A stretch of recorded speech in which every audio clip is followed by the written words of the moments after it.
పూజ్యులు స్వామివారు, వేదిక మీద ఉన్న పెద్దలు హర్కర వేణుగోపాలరావు గారు, పురాణం సతీష్ గారు, సురభి రాణిదేవి గారు, దేవి ప్రసాద్ గారు, ఈ సభా నిర్వాహకులు, వేదిక ముందున్న పెద్దలందరికీ నమస్కారం. సభ కొంచెం అనార్గనైజ్డ్గా అనిపిస్తుంది. ఎక్కడ వాళ్ళు అక్కడ ముచ్చట్లలో ఉన్నారు, కోలాహలంగా ఉంది. కానీ ఇది కొంచెం మాట్లాడే వాళ్ళకి ఇబ్బంది. 4 మాటలు చెవిన పోయటం ఎట్లా అని అనిపిస్తుంది. మిత్రులారా, బ్రాహ్మణ అఫీషియల్స్ అసోసియేషన్ వాళ్ళ ఒక డైరీని, క్యాలెండర్ని రూపొందించుకొని భవిష్యత్ కర్తవ్యాలని నిర్దేశించుకోవడం ఒక మంచి పరిణామం. గోడలు కూల్చడమే మా పని. ఏ అడ్డుగోడలు మనుషుల మధ్య ఉండకూడదు. గోడల్ని కూల్చి వంతెనలు నిర్మించాలని నమ్మేవాడిని నేను. మనుషుల మధ్య గోడలు ఉండకూడదు, ఆ గోడల్ని కూల్చి మనుషుల మధ్య వంతెనలు నిర్మించాలని. బ్రాహ్మణ వెల్ఫేర్ అసోసియేషన్ ఈ డైరీ పేజీలు రానున్న సంవత్సరంలో మనుషుల మధ్య వంతెనలు నిర్మించే కార్యక్రమాలతో నిండిపోవాలని చెప్పి నేను కోరుకుంటున్నాను. నేను మానవ విలువలను ప్రేమించేవాడిని, సమానత్వాన్ని ప్రేమించేవాడిని. ముఖ్యంగా మన రాజ్యాంగం స్వేచ్ఛ, సమానత్వం, సౌభ్రాతృత్వం అనే ఆధునిక విలువల ప్రాతిపదిక మీద నిర్మాణం అయింది. ప్రతి మనిషికి సమాన గౌరవం లభించాలి, సమానమైన హక్కులు లభించాలి, సమానమైన న్యాయం లభించాలి. నన్ను బాగా ఇన్స్పైర్ చేసిన ఒక పాట దాశరథి గారు రాసింది. అన్నార్తులు అనాథలుండని ఆనవయుగమదింత దూరం, కరువంటూ కాటకమంటూ కనిపించని కాలాలెప్పుడో, పసిపాపలని దురకనులలో ముసిరిన భవితవ్యం ఏదో, గాయపడిన కవి గుండెలలో రాయబడని కావ్యాలెన్నో, ఆ చల్లని సముద్ర గర్భం దాచిన బడబానలమెంతో, ఆ నల్లని ఆకాశంలో కానరాని భాస్కరులోదరో, ఆ చల్లని సముద్ర గర్భం. అన్నార్తులు అనాథలు ఉండని ఒక నవయుగాన్ని స్వప్నించే క్రమంలో, ఆ నవయుగాన్ని సాధ్యం చేసే క్రమంలో, ఆ సమానత్వ ప్రపంచాన్ని సృష్టించే క్రమంలో మన కార్యాచరణ ఉండాలని నేను కోరుకుంటాను. కులం మన ప్రమేయం లేకుండా వస్తుంది, అప్రమేయం. అది ఏ కులంలో పుడతామన్నది మనం అనుకొని ఆ కులంలో పుట్టాం. అది యాక్సిడెంటల్గా తటస్థిస్తుంది. భారతదేశంలో కులం అనేది ఉంది కనుక ఏదో ఒక కులంలో జనిస్తాం. కనుక ఏ కులంలో పుట్టామన్న దానికంటే ఏ మార్గంలో నడిచామన్నది చాలా ముఖ్యమని చెప్పి నేను భావిస్తున్నాను. ఏ మార్గంలో నడిచాం, మన జీవన సారాంశం ఏమిటి? ఆనో భద్రా క్రతవో యంతు విశ్వతః, ఋగ్వేద సూక్తి. పవిత్రమైన భావాలు, ఉదాత్తమైన భావాలు అన్ని దిశల నుండి రావాలని ఋగ్వేదం చెప్పింది. ఆ సూక్తి మీద నాకు గౌరవం ఉంది. పవిత్రమైన భావాలు ఎక్కడి నుంచైనా రావచ్చు, ఏ దేశం నుంచైనా రావచ్చు, ఏ ప్రాంతం నుంచైనా రావచ్చు, ఏ కులం నుంచైనా రావచ్చు, ఏ వర్గం నుంచైనా రావచ్చు. వాటన్నింటినీ స్వీకరించి ఒక ఉదాత్త మానవుణ్ణి సృష్టి చేయమని కోరింది వేదం.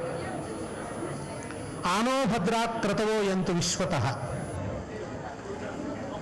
మీ అందరికీ తెలుసు, భారతంలో ఒక 2 కథలు.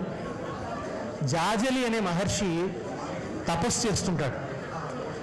ఆయన పైన అంతా, జడల పైన అంతా పిచ్చుక గూళ్ళు కడతాయి. ఆయన నిశ్చల స్థితిలో తపస్సు చేస్తాడు. ఆయన చాలా గర్విస్తాడు. నేనెంత గొప్ప తపశ్శక్తి సంపన్నుణ్ణి, ఎంత నిశ్చల స్థితిలో నేను నా తపోదీక్షను నేను నిర్వహిస్తున్నాను అని చెప్పి గర్విస్తాడు. అప్పుడు ఒక అశరీరవాణి ఆకాశవాణి పలుకుతుంది, సార్ కొంచెం నిన్ను మించిన ధర్మాత్ముడు, నిన్ను మించిన తపస్సంపన్నుడు మరో చోట ఉన్నాడు, ఆయనను వెళ్ళి కలుసుకో అంటుంది. అది ఎవరు అని వెళితే తులాదండధరుడు అని ఒక వ్యాపారం చేసుకునే వైశ్యుడు. అతని దగ్గరికి వెళితే ఈ జాజలి మహర్షితో ఆయన ఏం చెప్తాడంటే, నా చేతిలో తులాదండం ఉంది, ఈ తులాదండం సమానత్వానికి చిహ్నం, అన్నింటినీ సమానంగా చూస్తుంది కనుక సమానత్వాన్ని పాటించటం, నా వృత్తిలో కర్తవ్య ధర్మాన్ని నేను నిర్వహించటం నిష్పాక్షికంగా అందరి పట్ల సమానత్వ దృక్పథంతో నా కర్తవ్యాన్ని నెరవేర్చడమే నేను పరమ యజ్ఞంగా భావిస్తాను అని చెప్పి తులాదండధరుడు చెప్తాడు భారతంలో. జాజలి అది స్వీకరిస్తాడు. ఈ భారత కథ మనకు ఒక విలువని బోధిస్తుందన్నది మనం గ్రహించాలి. కౌశికుడు తపస్సు చేస్తూ చెట్టు మీద చూస్తే కొంగ భస్మం అయిపోయింది. అబ్బా నేను ఎంత తపశక్తి సంపన్నుని అనుకున్నాడు ఆయన. తర్వాత ఆయన భిక్షాటనకు వెళ్తే ఒక సాధ్వి ఆలస్యంగా భిక్ష పెడితే కోపంగా చూస్తే, నేను నీ కోపానికి మాడి మసైపోవటానికి కొంగను కాదు అన్నాను. అప్పుడు అమ్మ నీకు ఎట్లా తెలిసింది, నీకు ఈ దివ్య దృష్టి ఎక్కడి నుంచి వచ్చింది అంటే, ఆమె సరే పాతివ్రత్య ధర్మం వల్ల వచ్చింది అంటుంది. అని చెప్పి ఆమె ఏమంటుందంటే, నువ్వు జ్ఞానం కోసం కాశీలో ఉన్న ధర్మవ్యాధుడి దగ్గరికి వెళ్ళు అంటుంది. ఎవరా ధర్మవ్యాధుడు? ధర్మవ్యాధుడు ఒక కటికవాణి దగ్గరికి బ్రాహ్మణుడైన కౌశికుడు వెళ్తాడు. ధర్మబోధ చేస్తాడు ధర్మవ్యాధుడు. అహింసల గురించిన గొప్ప చర్చ వాళ్ళిద్దరి మధ్య జరుగుతుంది. అద్భుతంగా ఉంటాయి అక్కడ ఆ అహింసలకు సంబంధించినటువంటి చర్చ. ఏది హింస, ఏది అహింస అని, హింసను తగ్గించుకోవడమే అహింస అని ధర్మవ్యాధుడు చెప్తాడు. యజ్ఞయాగాదుల్లో జరుగుతున్న బలిని గురించి ధర్మవ్యాధుడు మాట్లాడతాడు, తులాదండధరుడు కూడా మాట్లాడతాడు. కనుక భారతం సమానత్వాన్ని బోధిస్తున్నది. భారతం బ్రాహ్మణులకు ధర్మాన్ని బోధిస్తున్నది, సమానత్వ ధర్మాన్ని బోధిస్తున్నది. ఆ సమానత్వ ధర్మాన్ని మనం సొంతం చేసుకున్నప్పుడు, ఆ సమానత్వ దృక్పథాన్ని మనం సమాజంలో పాటించినప్పుడు సమాజం మనల్ని మరింత గౌరవిస్తుంది అనేది నేను ఇవాళ చెప్పదలుచుకున్నాను. ఒక్క మాట చెప్పి నేను ముగిస్తాను. ఈ మధ్య మా రాజకీయ నాయకుల పరిభాష చాలా దిగజారుతుందన్నది మీ అందరికీ తెలిసిందే. ఇది చాలా ఆందోళన ఉంటుంది. మాట్లాడే భాషలో జెండర్ సెన్సిటివిటీ ఉండాలి, క్యాస్ట్ సెన్సిటివిటీ ఉండాలి. ఏం మాట్లాడుతున్నాం అన్నది మాట్లాడితే వాళ్ళు ఒక మాట అంటారు, మొగోడివైతే దీనికి జవాబు చెప్పు అంటారు, నీకు చీర జాకెట్లు పంపుతామని అంటారు. అంటే స్త్రీల పట్ల మనకు ఉన్నటువంటి ఒక దుర్మార్గమైన దృక్పథం, ఆ దుర్మార్గమైన దృక్పథం భాషలో కనబడుతుంది. నువ్వు మొగోడివైతే అంటారు, అంటే ఆడవాళ్ళంతా మనుషులు కాదా? ఆడవాళ్ళకి సామర్థ్యం లేదా? సామర్థ్యం లేని వాళ్ళే చీర కట్టుకుంటారా? ఏం చెప్పదలుచుకున్నావు? ఇది ఇవాళ ప్రజాస్వామ్యానికి ప్రతినిధులైన రాజకీయ నాయకుల పరిభాషగా మారింది. ఇది మాత్రమే కాదు, ఎన్ని మాటలు మాట్లాడతాం. చండాలంగా అంటాం మనం ఆ పదాన్ని పరిహరించుకోవాలి. చండాలుడు అనే ఒక కులం, ఆ తిట్టు ఒక కులాన్ని అవమానిస్తుంది. ప్రస్తావించడానికి ఇబ్బంది, పిచ్చకుంటుకోవడానికి తిడతారు, అదొక కులం, అట్లా తిట్టొద్దు, అటువంటి మాటలు వాడొద్దు. ఇది రాజకీయ నాయకుల భాషలో, ఉపన్యాసంలో, సంస్కారంలో భాగం కావాలి. ఆఖరికి ఎంత దూరం వచ్చిందంటే లాగులో తొండలు విడుస్తాను అని మాట్లాడుతున్నారు.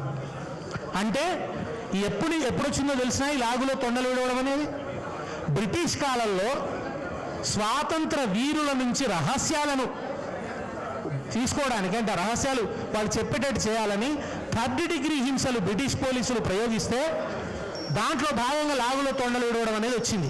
దాన్ని వాటి నాయకులు మాట్లాడుతున్నారు. ఏం చెప్పదలుచుకున్నారు? ప్రజాస్వామ్యయుతమైన భాష మాట్లాడాల్సిన వాళ్ళు క్రిమినలైజ్ చేసి మాట్లాడుతున్నారు. కనుక మన భాషలో, మన చర్యలో, మన సంస్కారంలో, మన నిత్య కార్యాచరణలో, బ్రాహ్మణ అఫీషియల్స్ రేపు వాళ్ళ కర్తవ్య నిర్వహణలో, వాళ్ళు పనిచేసే చోట ప్రజాస్వామిక సంస్కారం, సమానత్వ సంస్కారం, సమానత్వ విలువ ప్రతిబింబించాలని కోరుకుంటూ నన్ను ఈ 4 మాటలు మాట్లాడడానికి అవకాశం ఇచ్చినందుకు కృతజ్ఞతలు తెలియజేస్తున్నాను. నమస్కారం.